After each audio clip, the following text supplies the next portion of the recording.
sejak kebangkitannya, ulama bersama pengikut-pengikutnya istiqomah dan setia jaga akidah dan sunnah Rasulnya. Alhamdulillah segala puji baginya, ulama bersama pengikut-pengikutnya istiqomah dan setia menjaga agama Nusa dan bangsa.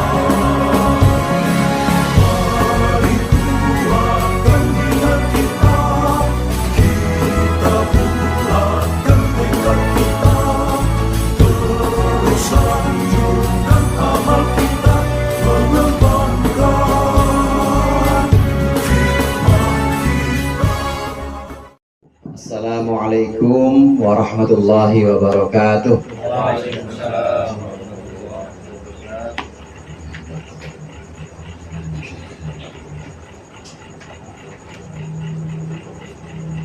Al-Fatihah. Alhamdulillah.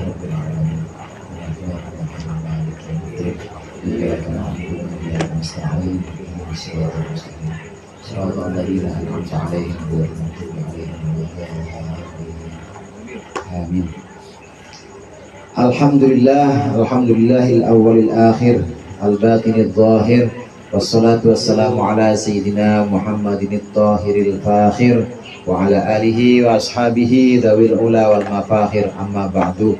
Segenap jamaah Majelis Taklim Zahratul Buldan, baik yang senior maupun yang junior, baik yang lama maupun yang baru, Ustadz Haji Muhammad Yasin, Bang Jajang, Bang Jadi, dan juga jamaah Majelis Taklim Al-Hidayah, Ustadz Tahir, dan rombongan beserta jamaah remaja Masjid Al-Jihad. Sebelum kita mulai pengajian, kita sedikit membahas tentang tafsir Jalalain ini. Tafsir Jalalain ini artinya dua jalal. Dua jalal itu dikarang oleh dua orang yang namanya Jalal. Jalal Kiai Jalal, kalau di Indonesia mungkin sebutannya Kiai Syekh Jalal. Yang pertama yaitu Jalaluddin Al-Mahalli, yang kedua Jalaluddin As-Suyuti. Kitab tafsir Jalalain ini dikarang oleh dua orang syekh atau dua orang ulama yang terkenal, yang hidup sekitar abad ke-15, jadi tahun 1400-an. Tahun 1400-an. 1400-an kalau di Indonesia itu ya kira-kira eranya Wali Songo awal, Sunan Maulana Malik Ibrahim. Jadi kalau ada pertanyaan zaman dulu Wali Songo nggak belajar tafsir Jalalain, ya emang belum juga. Jadi belum tersusun semua secara sempurna. Penyusunan tiap kitab itu pasti melalui proses, dan setelah itu nggak langsung tersebar pasti. Beda sama zaman sekarang. Mungkin zaman sekarang Cing Ain ngetik detik ini di Papua bisa langsung tahu kan. Nah kalau zaman dulu kan enggak. Nah tahun-tahun 1400-an, pertengahan 1450 disusunlah tafsir ini sempurna oleh dua orang imam atau dua orang syekh, yaitu Syekh Jalaluddin Al-Mahalli yang pertama, kemudian Syekh Jalaluddin As-Suyuti. Syekh Jalaluddin As-Suyuti. Nah beliau ini yang pertama, Syekh Jalaluddin Al-Mahalli ini menyusun tafsir. Jadi tafsir itu apa sih? Tafsir itu penjelasan Al-Quran, saudara. Dalam Al-Quran itu ada lafaz yang sifatnya umum, ada lafaz yang sifatnya khusus. Ada lafaz yang turunnya itu sebenarnya buat orang-orang kafir, ada lafaz yang turunnya sebenarnya buat orang-orang kafir, maka tidak pas atau tidak layak kalau diterapkan untuk orang-orang mukmin. Dan bentuk-bentuk seperti ini dijelaskan dalam tafsir. Tafsir ini berisi penjelasan tentang lafaz-lafaz Al-Quran. Tafsir Jalalain ini adalah tafsir yang sifatnya paling sederhana tapi paling komprehensif. Kalau kata orang Sundanya mah, komprehensif itu bisa menyeluruh dan mencakup semuanya. Kebanyakan pesantren-pesantren di Indonesia ini memang sebagai barometer. Orang kalau mau belajar tafsir-tafsir lain yang lebih tinggi, maka pertama dasarnya tafsir Jalalain. Kalau tafsir Jalalain udah bisa, insya Allah tafsir-tafsir yang lain bisa. Tafsir Bagawi, tafsir At-Tusturi, Ya, ini pasti bisa membaca atau ngaji kitab-kitab yang lain. Memang dasarnya adalah tafsir Jalalain. Cuma ada satu jilid. Kalau kita lihat tafsir-tafsir lain itu bisa sampai 20 jilid, bisa sampai 12 jilid, banyak. Tapi di sini tafsir Jalalain satu jilid cuma tetap komprehensif. Artinya tetap maknanya ini bisa dianggap sebagai mewakili tafsir atau penjelasan yang memang dipegang para ulama dengan cara mengambil riwayat hadis. Dengan kata lain, penjelasan dari Imam Jalalain, baik Imam Jalaluddin Al-Mahalli maupun Jalaluddin As-Suyuti, ini tetap mengambil dari penjelasan Rasulullah atau penjelasan para sahabat seperti Abdullah bin Abbas atau seperti Abdullah bin Mas'ud, dan juga tabi'in, penjelasan tabi'in. Karena ilmu dalam Islam itu harus dengan sanad.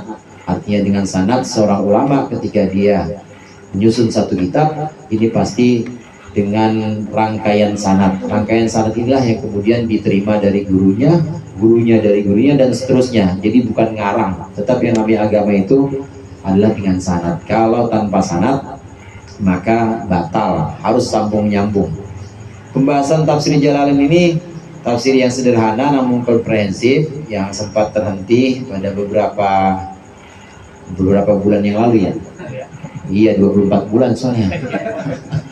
Terhenti 24 bulan. Akan kita lanjutkan di surat Al-An'am. Surat Al-An'am ayat 31 ya. Bismillahirrahmanirrahim. Qala Allah Ta'ala wa huwa asdaqul qailin. قد خسر الذين كذبوا بلقاء الله حتى إذا جاءتهم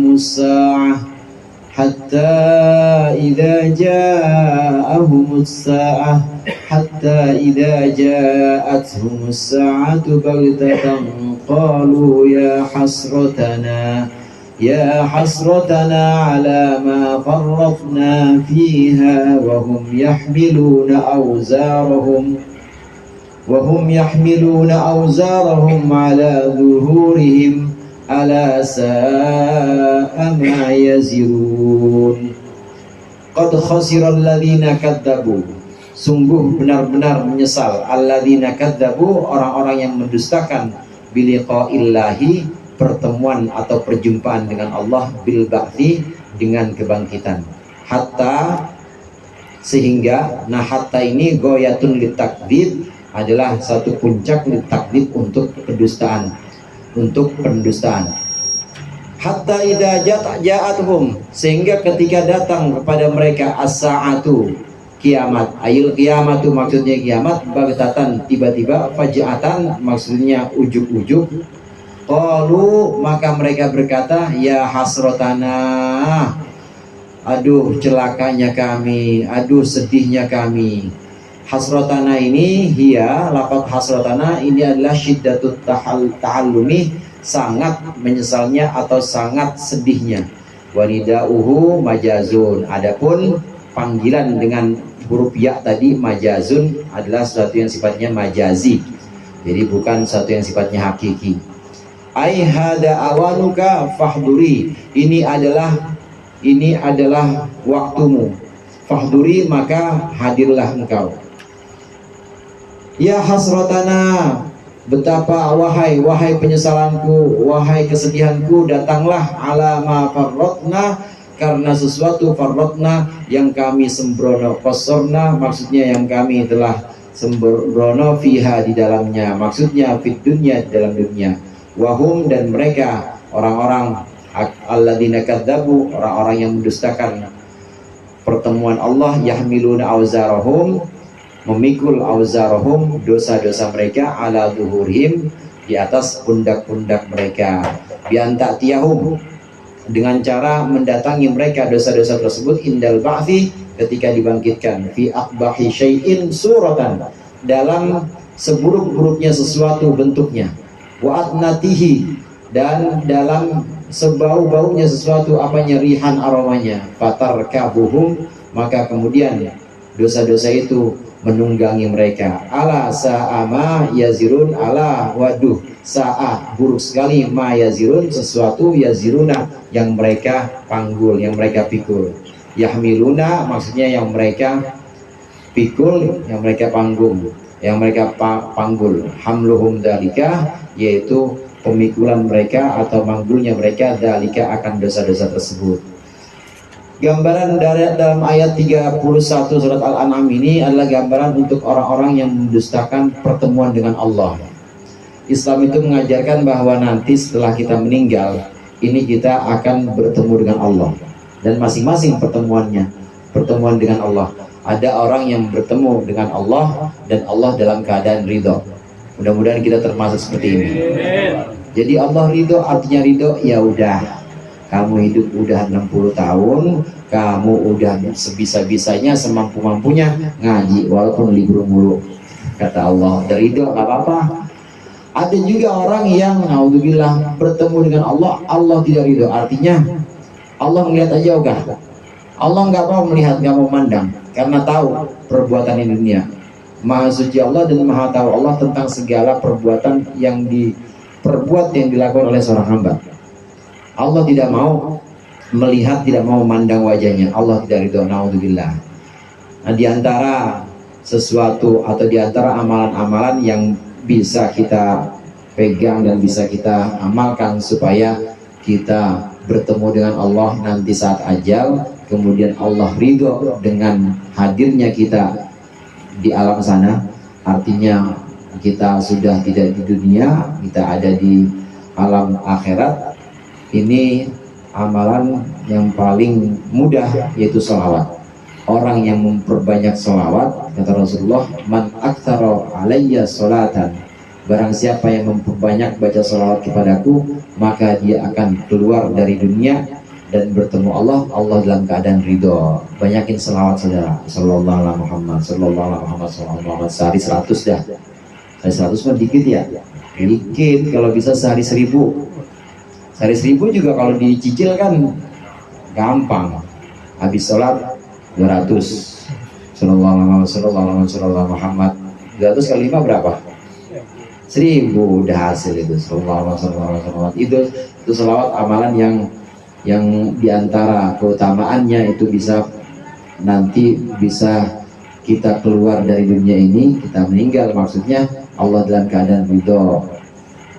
Orang-orang kafir, orang-orang yang mendustakan pertemuan dengan Allah, artinya dia nggak percaya kalau nanti setelah wafat atau setelah mati dia akan bertemu dengan Allah dan dihadapkan berikut dengan amal-amal perbuatannya, maka orang-orang ini nyesel, dia menyesal. Sungguh mereka benar-benar menyesal. Nah, saudara sekalian, di sini ada hatta goyatun litakdib. Goyah itu artinya puncak. Jadi begini, kalau puncak contohnya begini, ujung. Saya gerah, misalnya, saya gerah sampai nggak berasa. Saya gerah sampai benar-benar tidak berasa lagi gerah. Itu artinya gerahnya sudah selesai. Gerahnya sudah selesai. Artinya sudah selesai ya, sampai baju basah sampai kering lagi. Baju basah sampai kering lagi. Berarti basahnya masih ada apa enggak tuh? Kira-kira basahnya masih ada apa enggak? Baju basah sampai kering lagi. Udah hilang kan basahnya? Udah hilang. Nah, di sini sampai ketika mereka bertemu atau ketika kiamat datang kepada mereka. Di sini sampai di sini bukan ujung dari penyesalan, karena penyesalan orang kafir yang tadi disebut dengan qad khasira, benar-benar nyesal. Orang-orang yang kufur, orang-orang yang mendustakan Allah, ini penyesalannya tidak ada akhir. Kalau ada akhir pakai baju dari basah sampai kering lagi mah enak. Tapi orang-orang kafir penyesalannya tidak berakhir. Nggak ada penderitaan yang paling berat, tidak ada siksaan yang paling menyedihkan selain penyesalan tanpa akhir ini. Jadi hatta di sini goyahnya goyah litakdib. Kenapa disebutkan oleh Imam Jalalain di sini litakdib? Ini untuk memastikan bahwa di sini sampai goyahnya di sini bukan goyah untuk penyesalan, tapi untuk litakdib. Artinya mereka mendustakan Allah, akhirnya berhenti juga nanti di akhirat. Begitu di akhirat ternyata benar ya, benar ternyata apa yang disabarkan oleh Islam, dikabarkan oleh Rasulullah ada. Yang namanya siksa kubur ada, benar ternyata yang namanya amal perbuatan itu wujud akan berbentuk sesuatu yang buruk, itu ternyata benar. Akhirnya mereka nggak mendustakan, jadi kedustaan mereka berhenti. Orang-orang kafir ketika masuk dalam kubur, ketika masuk ke alam akhirat, ini kedustaannya berhenti, otomatis berhenti. Kenapa? Orang udah tahu nyata-nyata, orang udah kelihatan nyata-nyata, dia udah benar-benar melihat dengan mata kepalanya bahwa apa yang dikabarkan oleh Islam, yang diajarkan oleh Islam itu benar-benar ada. Hatta goyatun litakdzib. Jadi di sini hatanya bukan goyatun lil khusran, bukan berhentinya penyesalan, bukan, tapi berhentinya takdzib atau kedustaan mereka. Orang-orang yang mendustakan pertemuan dengan Allah, dia nganggap akhirat mah nggak ada, hidup mah di dunia ini aja, pokoknya cari uang ya, cari yang enak-enak di dunia, enak-enak, mau haram ke mau halal ke, pokoknya yang enak-enak aja. Akhirat ada nggak bang? Nggak ada. Nah, orang-orang yang seperti ini nanti akan menyesal ketika bertemu dengan Allah, benar-benar menyesal. Penyesalannya tidak ada akhir sampai ketika datang kepada mereka as-sa'ah atau kiamat secara tiba-tiba. Saudara sekalian, as-sa'ah itu diartikan oleh Imam Jalalain sebagai kiamat, al-qiyamah. Kiamat ini ada dua, ada kiamat sugro, ada kiamat kubro. Ayat ini ayat buat orang-orang kafir. Kalau ayat untuk orang-orang mukmin, insya Allah orang-orang mukmin, meskipun dia mukmin yang asi, mukmin yang ada maksiatnya, insya Allah tidak termasuk ini, tidak termasuk orang-orang yang penyesalannya tanpa akhir. Kalaupun dia kaget, ya Allah kagak pernah sholat dulu, tapi mukmin, tapi dia nanti akan berhenti penyesalannya karena ujungnya akan surga juga. Ayat ini adalah ayat untuk orang-orang kafir. Ketika orang-orang kafir bertemu dengan kiamat, ada dua, ada kiamat sugro, ada kiamat kubro. Orang kafir yang disebut di sini sebagai alladzina kadzabu biliqaillah, ketika dia meninggal, ini adalah penyesalan pertama dan ini adalah siksaan pertama. Dia melihat apa yang dikabarkan oleh Rasulullah, siksa kubur, pertanyaan mungkar nakir yang dulu pernah mereka dustakan, kemudian Allah nggak mau memandang dia, benar-benar tidak diperhatikan oleh Allah. Ini benar-benar wujud. Disinilah penyesalan mereka, benar-benar menyesal. Tiba-tiba datang, namanya kematian itu tiba-tiba datang baghtatan. Ini bentuk, ini wujud kiamat yang pertama, yaitu kiamat sugro. Hatta idza ja'atuhumus sa'ah, bisa diartikan kiamat sugro. Begitu mati, kaget dan nyesel. Ya Allah, kemarin nggak ngaji. Ya Allah, ngapa pakai prek segala? Kalau saya tahu pahalanya ngaji ini sama dengan pahala zikir, saya nggak bakal prek, nggak ada tawakuf-tawakupan. Soalnya tawakuf bikin hilang kuncinya. Gara-gara tawakuf gak ngaji lagi. Ya Allah, kalau saya tahu pahala silaturahmi begini, saya nggak bakal mutus silaturahmi. Ya Allah, kalau saya tahu pahala sedekah ini demikian banyak, semuanya aja saya sedekahin. Nyesel tuh, penyesalan seperti itu ada. Begitu datang kiamat yang namanya kiamat sugro atau meninggal atau matinya seseorang, ini kelihatan semuanya. Penyesalan ini pertama ketika kiamat sugro. Kemudian penyesalan yang kedua untuk orang-orang kafir, ini ketika dibangkitkan nanti. Ketika dibangkitkan, mereka juga akan menyesal lagi. Di kuburan atau alam barzah, waktu pertama kali dia masuk kubur, ini udah menyesal dan dia udah kaget dengan penyaksiannya. Dia sudah melihat, menyaksikan apa yang dia perbuat, hadir semuanya, bohong atau nyolong atau korupsi atau maksiat zina, itu semuanya muncul dalam bentuk bau-bauan, benda-benda yang nemenin di dalam kuburan. Walaupun akhirnya dia tidur akhirnya kecapean, saking takutnya dia kecapean orang-orang kafir ini, tapi nanti Allah bangkitkan lagi. Allah bangkitkan ketika sangkakala yang kedua. Allah bangkitkan ketika Israfil meniupkan sangkakala yang kedua, kaget lagi. Kaget, ya wailana memba'athana mim marqadina. Di surat Yasin sebutkan, siapa ini yang bangunin saya? Lagi enak-enak tidur. Siapa ini yang bangun? Ya saya ngarepin aja, nggak usah dibangunin. Saya berharap tidur aja kayak kemarin. Ternyata masih dibangunin juga. Kaget lagi orang-orang kafir. Kenapa kaget? Karena melihat benar-benar yang tadinya udah sempat istirahat atau udah sempat tidur, ini dibangunkan dan melihat amal perbuatannya muncul lagi, amal perbuatan yang buruk. Dijelaskan di sini, wahum yahmiluna auzarhum ala zuhurihim. Pertama, mereka menyesal. Mereka menyesal karena dulu di dunia tidak jadi orang mukmin atau orang Islam, tidak membenarkan adanya ajaran Islam yang dibawa oleh Rasulullah Nabi Muhammad SAW. Penyesalan yang pertama. Penyesalan yang kedua, dia melakukan dosa dan maksiat-maksiat di dunia, itu penyesalan kedua. Yang pertama, dia meninggalkan keimanan atau jadi orang kafir. Yang kedua, dia melakukan maksiat. Semuanya ini dosanya, bahasanya Al-Quran, dipikul oleh mereka, dipikul oleh orang-orang kafir di sini. Saudara sekalian, amal perbuatan yang baik, amal perbuatan yang soleh ini akan datang kepada orang-orang Islam, orang-orang mukmin. Orang-orang yang beriman akan didatangi oleh amal soleh, amal-amal yang baik. Rasulullah SAW menceritakan nanti ketika dibangkitkan dari dalam kubur, jamaah Zaratul Hudan, jamaah Al-Hidayah, begitu dibangkitkan ada sosok, ada makhluk, ada satu benda atau satu ciptaan Allah yang kemudian menyambut dia. Hal ta'rifuni, kamu kenal saya enggak?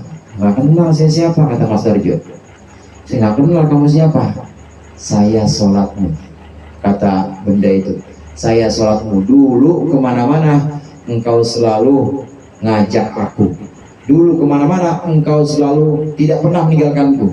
Ke Bogor aku diajak. Artinya sholat. Ke Jawa sholat juga. Masjidil Haram apalagi, amin. Masjidil Haram apalagi banyak. Diajak kemana-mana engkau selalu mengajakku, kemana-mana engkau selalu membawaku, tidak pernah melupakanku. Akulah sholatmu. Pahala sedekah juga begitu. Pahala sedekah, kenal nggak sama saya? Kata sedekah, enggak, saya sedekahmu. Dulu di dunia engkau selalu membawaku. Di mana aja engkau selalu sedekah. Dulu engkau selalu memikulku, istilahnya. Engkau selalu memikulku, membawaku kemana-mana. Nah sekarang ayo gantian, naik di punggungku, kata sholat, kata sedekah. Kalau dulu di dunia Zaratul Hudan dan Al-Hidayah ini sering mikul sholat, artinya kemana-mana dibawa, sedekah dibawa, puasa Ramadan mau di mana ke puasanya tetap puasa, nggak pernah bolong, itu dipikul terus. Besok puasa, sedekah dan sholat gantian, dia yang mikul kita, artinya dia jadi kendaraan kita. Amin nggak Pak? Amin aja guru diajarin. Ngaji juga begitu saudara. Pahalanya ngaji di mana-mana, malam Sabtu ngaji, malam Minggu ngaji, malam Senin ngaji, malam Selasa ngaji. Ngaji mulu. Iya. Ngaji mulu, orang jadwalnya udah ada sih. Ngaji mulu. Kemana-mana, di mana-mana ngaji mulu. Nggak kenal saya? Enggak, saya ngajimu. Dulu engkau kemana-mana, di mana aja, kapan aja ngaji mulu. Dulu engkau selalu membawaku, sekarang gantian, ayo engkau aku bawa.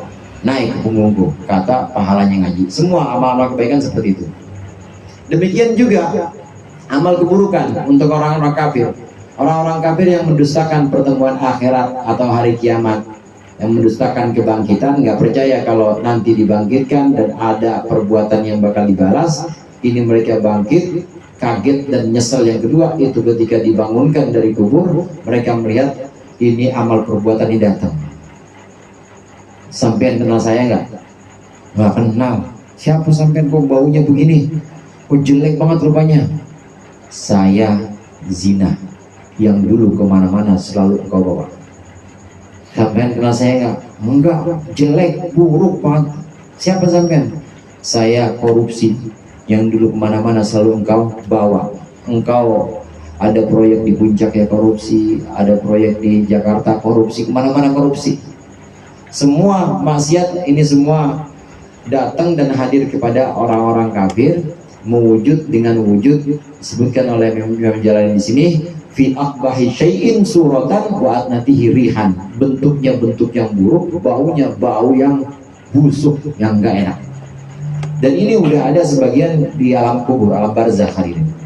Bentuknya benar-benar jelek. Kalau sejelek-jeleknya, maaf sejelek-jeleknya binatang yang ada di bumi itu apa? Yang bentuknya jelek banget. Apa? Babi. Dan itu lebih jelek dibanding babi. Lebih buruk dibanding babi. Dan baunya bau banget. Nemenin di kuburan gitu. Kecapean begitu akhirnya tidur juga. Akhirnya tidur orang-orang kafir. Ya tidurnya cuma tidur takut. Nah, begitu dibangkitkan, tiupan sangkakala yang kedua bangkit lagi. Ini muncul lagi amal perbuatan sambil ngomong. Kalau tadi cuma nemenin doang di kuburan, ini sambil ngomong, kenal ya sampean? Siapa sampean kok jelek banget baunya? Baunya juga busuk sekali. Siapa sana jauh-jauh? Loh enggak. Saya ini judi yang dulu selalu engkau pikul. Saya ini judi yang dulu selalu engkau tunggangi, yang selalu engkau ajak kemana-mana. Kata judi, engkau di Jakarta judi, di Bogor judi, di Sukabumi judi, engkau selalu membawaku. Maka sekarang bawa aku juga, jangan lupain aku. Akhirnya dibawa. Wahum yahmiluna auzarhum ala dhuhri. Jadi kebalikannya saudara. Kalau pahala tadi itu jadi kendaraan, pahala perbuatan-perbuatan baik jadi kendaraan. Jadi ini pahala, misalnya kita naik di atasnya dan jalan menuju mizan atau timbangan, menuju perhitungan jalan. Dan kendaraan yang dimaksud di sini tentu kalau amal soleh ya lengkap sama AC-nya, ada AC-nya, nggak terasa panas. Nah, adapun amal perbuatan buruk ini digendong, bukan yang jadi kendaraan, justru digendong sama pelakunya. Yang dulu judi di dunia, maka dia akan menggendong judi. Jadi yang jadi kendaraan siapanya? Yang jadi kendaraan adalah pelakunya. Jadi dibalik. Kalau perbuatan maksiat ini pelakunya di jalan. Berat, sampai nggak bisa jalan, ngesot. Tetap dipaksa sama mereka, ayo jalan terus. Ada judi, ada mabok, ada semua, tinggal iman, ada tinggal percaya kepada Rasulnya, mendustakan Rasulnya, semuanya di punggungnya, digendong sampai nggak bisa jalan. Naudzubillah. Gambaran yang diberikan Al-Quran ini tentang orang-orang kafir, di mana mereka memikul, mereka memanggul apa yang ada, apa yang pernah dia lakukan di dunia. Ini semua penjelasan yang disebutkan oleh Syekh Jalalain, Imam Jalalain ini berdasarkan riwayat atau hadis Rasulullah Shallallahu Alaihi Wasallam. Tafsir yang dijadikan sebagai cara atau metode dalam tafsir Jalalain ini adalah tafsir dirayah atau tafsir riwayat. Tafsir yang disebut dengan tafsir bil ma'thur. Jadi dengan riwayat yang memang maksur, riwayat yang memang sampai dari Rasulullah SAW. Jadi bukan rasionalisasi atau bukan akal-akal, bukan, tapi memang Rasulullah menjelaskan maksud dari ayat yang sedang kita baca ini. Naam. Wahum yahmiluna auzarahum ala sa'a ma yazirun. Buruk sekali apa yang mereka bawa maksudnya yang mereka gendong. Jadi dipaksa jalan, dan yang minta ngikut itu dosa-dosanya minta ngikut sampai keberatan. Naudzubillah, ini orang-orang kafir. Dan setelah menjelaskan tentang keadaan orang kafir, di mana mereka di dunianya melakukan maksiat, di dunianya ingkar kepada hari kebangkitan, maka kemudian pada ayat berikut ini Allah menjelaskan hakikat dunia. Wa mal hayatud dunya illa la'ibu wa lahu waladdarul akhiratu khairul lil ladzina yattaqun afala ta'qilun. Wa mal hayatud dunya illa la'ibu wa lahu wallahu a'lam bissawab.